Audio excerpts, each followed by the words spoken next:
What's up guys, Everything Apple Pro here, and I know that $1,000 is just digging a hole in your pocket. You want to throw it in Apple's face for the iPhone X, but before you do that, watch this video. I wanted to talk about the drawbacks of this revolutionary new product. Don't get me wrong, I am completely obsessed with it. I'm so happy this design came to light, but it's not without its drawbacks. So let's talk about those in this video and why you should not buy the iPhone X. In fact, 10 reasons not to do so. Now this is something not many people think about. This is a first generation products. I know 10th iPhone, what are you talking about, Philip? But no, this is an all new product from Apple. They said it's going to be leading the next 10 years of design. And with a new product like this, a new line, there will be issues, quirks, nagging, teething issues because of the new display, because of the new design. If you remember, the iPhone 4 had the antenna gate, the iPhone 6 had the bend gate where it was a bit soft, and no, not in this housing, obviously this is a replacement. But with every major shift in design for Apple, there always seems to be a major issue after release, so it's always good to wait it out.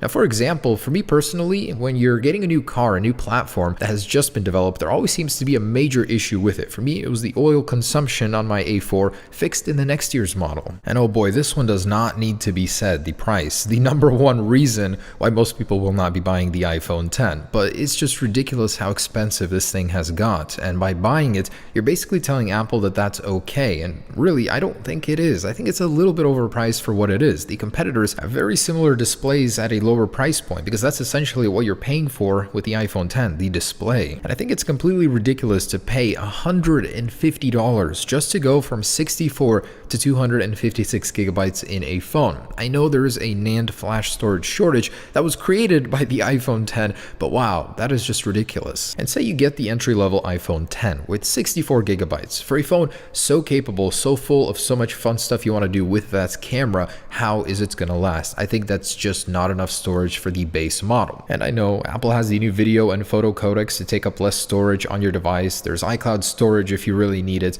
but still think about it. You download some games, some apps, record a little video, take some pictures, and before you know it, that 64 gigs is going to run out eventually. So I think it's not enough storage for an entry-level model. And one that will resonate with probably a lot of you, the cutout bar. I mean, the sensor bar on the iPhone X just takes away from the even design from that really beautiful display. There was a better solution. A Redditor posted this image, and honestly, I would not be opposed to that, or with software to hide the notch. It just seems that a lot of people are very unhappy with that design, and maybe just another reason on your list to not get it. And one that honestly worries me, going from a plus-sized phone to the iPhone X, you're actually getting cropped content. So a lot of your images, your video is going to be smaller because the display is slimmer. It's more in line with the iPhone 7 display. Yes, it's taller, but your content will still appear a little different. And because of that cutout bar, it's actually going to make a lot of your existing apps a pain to look at, just because it's going to be in the way. And there's actually a couple crafty solutions for this by some developers on Twitter, which I really liked. So Apple could do some great stuff with the software and with the notch. For example, scrolling, having this dynamic scrolling behavior. I think it's really cool. And from another developer, he solved the issue of the scrolling bar, which currently in the simulator just goes behind the notch. That's actually really neat. I would love to have that on my iPhone X. Probably not something Apple would do though. And here's one that actually worries me. People that had a chance to view the iPhone X hands-on are saying the display is not that bright. Compared to the Galaxy Note 8, the iPhone 7 Plus, which has the same rated nits as the iPhone X at 625, appears very dim in a very brightly well-lit room. So I'm definitely hoping the next generation fixes that, but for now, that's an issue we're going to have to deal with. And the whole Face ID thing. Face ID has its own conveniences, say your fingers are wet or dirty and you can't scan it normally with Touch ID, but it also has its detriments as well. Compared to Touch ID,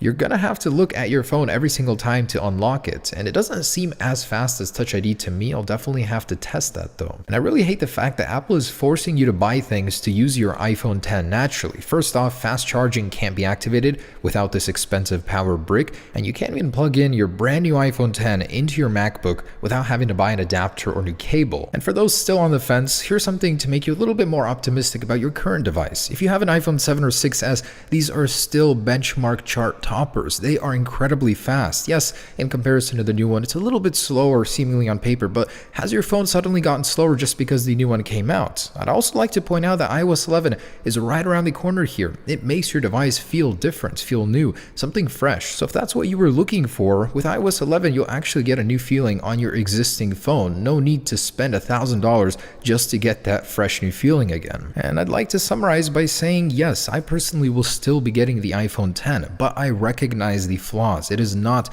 a perfect device just because it's the most expensive and the flagship model right now. It definitely isn't for everybody. So I hope you and me agree on at least a couple points from this video. I hope I'm not crazy on that part, but this is an incredible phone, don't get me wrong. There are still many reasons not to buy it though.